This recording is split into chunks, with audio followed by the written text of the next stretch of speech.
తెలంగాణ రాష్ట్రాన్ని సాధించిన నాయకుడు, తెలంగాణ ప్రజల ఆశీర్వాదంతో రెండుసార్లు అఖండమైన మెజారిటీతో ఈ రాష్ట్రానికి ముఖ్యమంత్రిగా ఎన్నుకోబడ్డ గౌరవనీయులైన కేసీఆర్ గారి పట్ల నిన్న చాలా చిల్లరగా, చాలా చండాలంగా ఒక జాతీయ పార్టీ అధ్యక్షుడిగా చెప్పుకునే పార్టీ యొక్క పెద్ద మనిషి ఆయన నిన్న మాట్లాడిన మాటలు, చేసిన విమర్శలు చాలా జుగుప్సాకరంగా, అత్యంత హేయంగా, చాలా చాలా నీచంగా ఉన్న వైనాన్ని ముందుగా తీవ్రాతి తీవ్రంగా ఖండిస్తూ తెలంగాణ ప్రజలు ఎన్నుకున్న ముఖ్యమంత్రి కేసీఆర్ గారి పట్ల వారు మాట్లాడిన చిల్లర మాటలు, చిల్లర విమర్శలకు వారికి సమాధానం ఇవ్వకపోయినా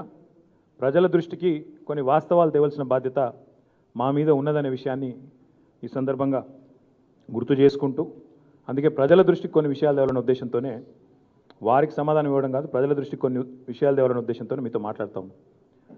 ముందుగా నిన్నటిదాకా కొద్దిగా జేపీ నడ్డా అంటే పెద్ద మనిషి, కేంద్రంలో మంత్రిగా పనిచేసిన పెద్ద మనిషి, అంతో ఇంతో చదువుకున్నోడు, కొంత జ్ఞానం ఉన్నోడు అనే ఒక అభిప్రాయం నిన్నటిదాకా కొంత మాకుండే. కానీ నిన్న ఆయన మాట్లాడిన మాటలు చూసిన తర్వాత ఆయనకు బండి సంజయ్కి పెద్ద తేడా ఏం లేదనేది నిన్న స్పష్టంగా అర్థమైంది. ఎందుకంటే బీజేపీలో బండి అయినా, గుండైనా, అరగుండైనా, ఏ గుండైనా గంతే అనేది నిన్న చాలా స్పష్టంగా బయటపడ్డది. ఆయన మాటల్లోని డొల్లతనం, ఆయన చేసిన విమర్శల్లోని భావదారిద్ర్యం. అందుకే నేను అంటా ఉన్నా, నేను ఆయన మాటలన్నీ చూసిన తర్వాత భారతీయ జనతా పార్టీ నాయకుల యొక్క దిక్కుమాలిన విమర్శలు, సోషల్ మీడియాలో వాళ్ళు మాట్లాడుతున్న మాటలు చూసిన తర్వాత బీజేపీ అంటే ఇన్ని రోజులు భారతీయ జనతా పార్టీ అనుకున్నాం, కానీ ఇక అది భారతీయ జనతా పార్టీ కాదు. బీజేపీ అంటే బక్వాస్ జుమ్లా పార్టీ. అది మాట్లాడితే చెత్త, పనికిమాలిన విమర్శలు, బక్వాస్ మాటలు తప్ప ఒక్కటంటే ఒక్కటి ఈ దేశానికి కానీ, దేశ ప్రజలకు కానీ 7.5 ఏళ్లలో ఏ వర్గానికన్నా ఏమైనా చేసిండ్రా అంటే చెప్పుకునేందుకు వాళ్ళు చేసింది ఏమీ లేదు, గుండు సున్నా, మొట్టమొదటి మాట. అందుకే ఈరోజు భారతదేశంలోనే అతిపెద్ద రాష్ట్రం ఉత్తరప్రదేశ్. ఉత్తరప్రదేశ్లో 5 ఏళ్ళు నడిపిన తర్వాత సర్కారును ఏ నినాదం మీద పోవాలి ఎన్నికలకు? ఇగో మేము ఈ పని చేసినాం, మా కోటేనని చెప్పాలి. కానీ వీళ్ళ దౌర్భాగ్యం ఏంటంటే, ఇగో గిది వీళ్ళ దౌర్భాగ్యం. ఇలా ఇండియన్ ఎక్స్ప్రెస్ పత్రిక, జాతీయ స్థాయి పత్రికలో వాళ్ళ యాడ్, ఇది వాళ్ళ యాడ్. ఏం యాడ్? ఎవడో అంతకుముందు రాళ్ళు ఇసిరిండట, ఇప్పుడు ఈయన ఈ పోటుగాడు వచ్చిన తర్వాత వాడు పాపం ఇట్లా దగ్గరికి వెళ్ళి ఇట్లా శైలు వంచుకొని, తలకాయ వంచుకొని క్షమాపణ చెప్తున్నాడు, అందుకే వీని కోటే అన్నాడు. ఇది వీళ్ళ దిగజారుడుతనం, ఇది వీళ్ళ దిక్కుమాలిన ప్రభుత్వం యొక్క గొప్పతనం. ఉత్తరప్రదేశ్లో మేము రాకముందు గుండాగిరి ఉండే, ఇప్పుడు లేదు, కాబట్టి మాకు ఓటేయండి అంటే ఇంకోటి చేసింది, ఒక ప్రజలకు చేసిన ఒక పైసా పని లేదు, పనికొచ్చే ఒక్క పని లేదు, ఒక పేదవాడికి చేసిన ఒక్క పని లేదు, ఏది లేదు, ఏమి చెప్పుకునే పరిస్థితి లేదు. కాబట్టి ఈ చిల్లర రాయక్యం. ఇక అందులో ఒకటి వాళ్ళు చెప్పకనే చెప్పేది ఏంటంటే, ఆ పిల్లగాడు ముస్లిం అని ఒక్కటి చెప్పారు అంతే. కాకపోతే మొత్తం మిగతాదంతా ఇక అదే ముఖ చిత్రం, గదే రంగుల చిత్రం, మొత్తం దేశం అంతటా హిందూ ముస్లిం అనే ఒక మతపిచ్చి పెట్టి, హిందువులను ముస్లింలను వేరు చేసి, ఏదో ఒకటి చేసి మొత్తానికైతే దేశంలో చిచ్చు పెట్టి 4 ఓట్లు వేయించుకోవాలనే బక్వాస్ జుమ్లా పార్టీ తప్ప వీళ్ళకి ఏం లేదు. ఇక జుమ్లా అని మేమంటే నువ్వేం చేసినావా నరేంద్ర మోడీ అని మేము అడిగితే, జుమ్లా అంటే తెల్లారులేస్తే హమ్లా. అదేం హమ్లా అంటే వీళ్ళకి తెలిసింది ఒకటే, ఎన్డీఏ ప్రభుత్వం అని ఉన్నది దేశంలో. ఎన్డీఏ ప్రభుత్వంలో ఎవరైనా భాగస్వాములు అంటే బీజేపీ, సిబిఐ, ఈడీ, ఎన్ఐఏ, ఇంకేమో ఉంటాయి కిసోంటి సంస్థలు, 2-3 సంస్థలు. బీజేపీ భాగస్వామ్య పక్షాలు ఎవరు అని ఈరోజు మీరు ఎవరిని అడిగినా, చిన్నపిల్లగాని అడిగినా భారతదేశంలో సిబిఐలు, ఈడీలు, ఎన్ఐఏలు వాళ్ళతో కలుపుకొని ఓ ప్రభుత్వాన్ని నడుపుకుంటా, వ్యవస్థల్ని మొత్తం తమ గుప్పిట్లో పెట్టుకొని, ఢిల్లీలో ఉండే కొన్ని మీడియా సంస్థల్ని కూడా మోడియాగా మార్చి పారేసి, మీడియా కాదు అది మోడియా అయిపోయింది ఇప్పుడు. కొంత మిమ్మల్ని అంటలేను, మిమ్మల్ని అంటున్నానుకొని మళ్ళీ మీరు బాధపడారు. మోడియా కింద మార్చేసి మీడియాను కూడా ఒక మాయ చేసి, దేశాన్ని ఆగమాగం చేసి, మొత్తానికి 4 ఓట్లు వేయించుకొని ఏదో డ్రామా కొట్టి బయటపడాలన్నది తప్ప ఇప్పటి వరకు చేస్తున్న ఒక్క పని, చేసిన ఒక్క పని చెప్పండి అయ్యా అంటే చెప్పేందుకు ఏం లేదు. మీరు అనొచ్చు, మరి నువ్వు బేస్లెస్గా విమర్శలు చేస్తున్నావు, నువ్వు కూడా నరేంద్ర మోడీ చాలా గొప్పోడు తీస్మార్ ఖాన్ గాయనని అంటావా అని మీరు అనొచ్చు.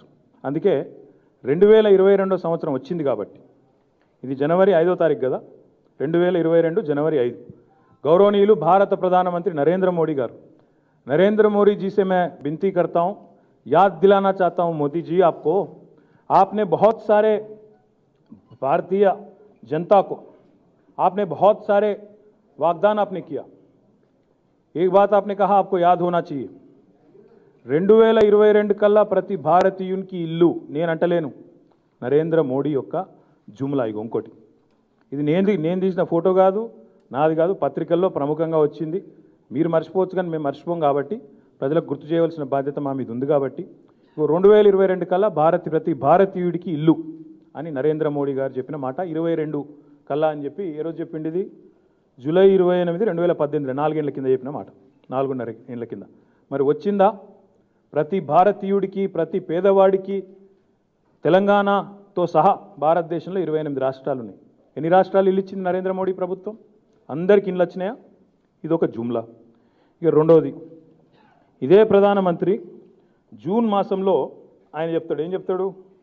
20 June 2018 PM promises farmers income doubling by 2022. 2022 కల్లా రైతుల ఆదాయాన్ని రెట్టింపు చేస్తా. రైతుల ఆదాయం రెట్టింపు చేసే కానీ రైతులను ఈయనకంటే గోసవుచ్చుకున్నాడు భారతదేశంలో కాదు ప్రపంచంలోనే. ఇంత అరాచకమైన ఇంత నిరంకుశమైన ప్రభుత్వాధినేత ఎవరైనా ఉన్నారా అంటే నరేంద్ర మోడీ తప్ప ఇంకెవడు లేడు. ఆయన పేరు నరేంద్ర మోదీ కాదు, రైతు విరోధి. నరేంద్ర మోదీ రైతు విరోధి అని చెప్పి ఈరోజు ఇప్పుడే మేము ఇక్కడికి వస్తుంటే ఇప్పుడే చూసినాం, పంజాబ్లో రైతులు అడ్డుకుంటే 20 నిమిషాలు రోడ్డు మీద అయిపోయింది ప్రధానమంత్రి. నాకు తెలిసి ఈ దౌర్భాగ్యం భారతదేశంలో ఏ ప్రధానమంత్రికి పడలే ఇప్పటివరకు. 20-30 నిమిషాల పాటు ప్రధానమంత్రి మోటార్ కేడు కూడా బంద్ చేసుకొని పంజాబ్లో రైతుల నిరసనలతో స్తంభించిపోవలసిన దుస్థితి తెచ్చుకున్న రైతు విరోధి నరేంద్ర మోడీ. ఇది ఆయన చెప్పిన డైలాగ్. ఇంకో జుమ్లా, 2022 కల్లా రైతుల ఆదాయం డబల్ చేస్తా అని నరికిన వీరుడు ఎవరా అంటే నరేంద్ర మోడీ. మరి ఎక్కడ డబల్ అయిందో ఏడ ఏమైందో మోడీకి తెలవాలి తప్ప మాకైతే తెలియదు. ఇక ఇంకో జుమ్లా ఏంటిది? ఇది నరేంద్ర మోడీ మళ్ళీ ఇది కూడా ఎప్పుడు చెప్పిండు?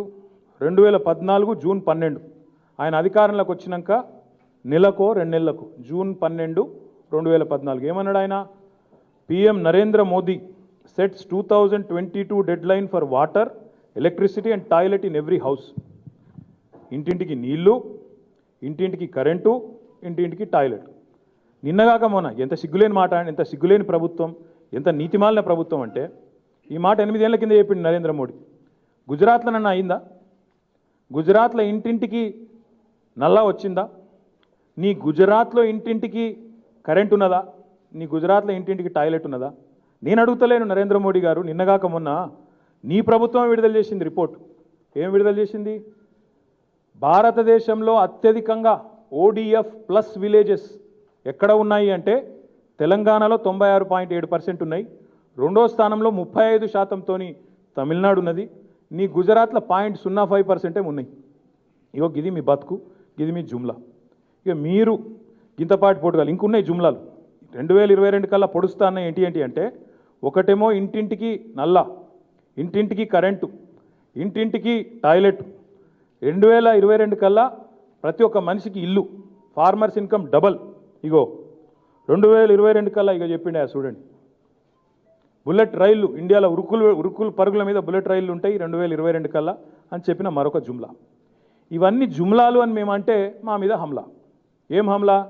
ఈడీ, CBI, IT, ఇక వాళ్ళ NDA భాగస్వామ్య పక్షాలు ఏవైతున్నాయో ఈడీ, CBI అండ్ IT, వాళ్ళని ఉసిగొల్పుడు, ప్రతిపక్షంలో ఎవరు మాట్లాడితే వాళ్ళ మీద జుమ్లా, హమ్లా. ఈ జుగల్బందీతోని 7 ఏళ్ళు చిల్లర రాజకీయం, చిల్లర మాటలు, భావదారిద్రపు విమర్శలు, దిక్కుమాలిన డబల్ ఇంజన్ ముచ్చట్లు. డబల్ ఇంజన్ అంటే ఏంది అసలు? ఈ జుమ్లా హమ్లానే డబల్ ఇంజన్. ఉత్తరప్రదేశ్కి పోయి చెప్తారు డబల్ ఇంజన్ గ్రోత్ అంటాడు. ఏడున్నది double engine growth? Double engine growth ఉంటే దిక్కుమాలిన అడ్వర్టైజ్మెంట్లు ఇచ్చుకునే పరిస్థితి ఎందుకు ఉంటుంది నీకు? ఇదివరకు రాళ్ళు ఇసిరినరట, ఇప్పుడు రాళ్ళు ఇసురుతలేరట, కాబట్టి నాకు ఓటే అన్నాడు. ఒక బిల్డింగ్ కట్టినవా అంటే కలకత్తాలో ఉండే ఫ్లైఓవర్ ఫోటోలు కాపీ కొట్టి పెడతారు. బీహార్లోనేమో హైదరాబాద్లో మనం కట్టిన ఫ్లైఓవర్ల ఫోటోలు కాపీ కొట్టి పెట్టుకుంటారు. చెప్పుకునేందుకు ఒక అరపైసా పని చేయలే ఈ భారతదేశంలో. ఎక్కడ ఏ వర్గానికి అరపైసా పని చేయని ఒక దిక్కుమాలిన దౌర్భాగ్యపు ప్రభుత్వం నరేంద్ర మోడీ ప్రభుత్వం, NDA ప్రభుత్వం అనే మాట నేను ఈ సందర్భంగా మీకు విజ్ఞప్తి చేస్తా ఉన్నా. ఇంకా విచిత్రం ఏంటంటే ఢిల్లీలోనేమో మా మీద కక్ష, ఢిల్లీలో మా మీద కక్ష. ఆడపోతే వడ్లు కొనమంటారు, ఆడపోతే ఏది సాయం చేయరు తెలంగాణ రాష్ట్రానికి.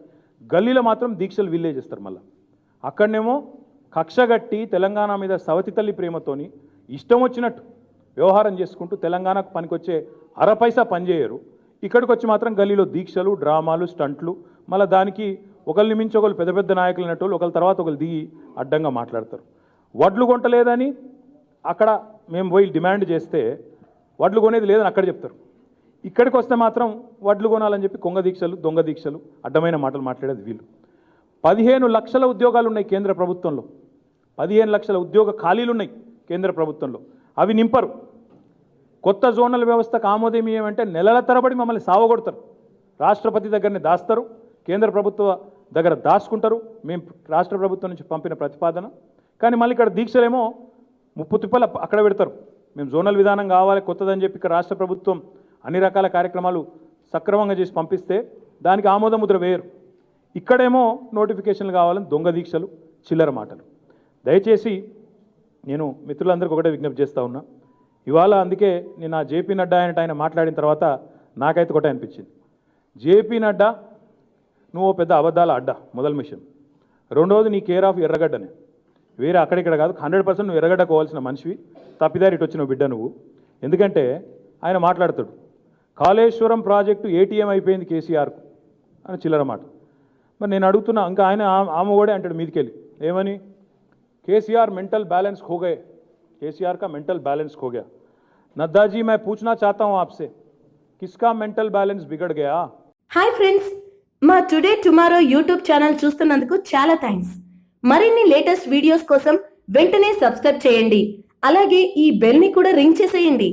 మా నోటిఫికేషన్స్ అన్ని మీ మొబైల్లో వస్తాయి. అలాగే మా వీడియోస్ మీకు నచ్చితే లైక్ చేయండి, షేర్ చేయండి, నచ్చకపోతే కామెంట్ చేయండి.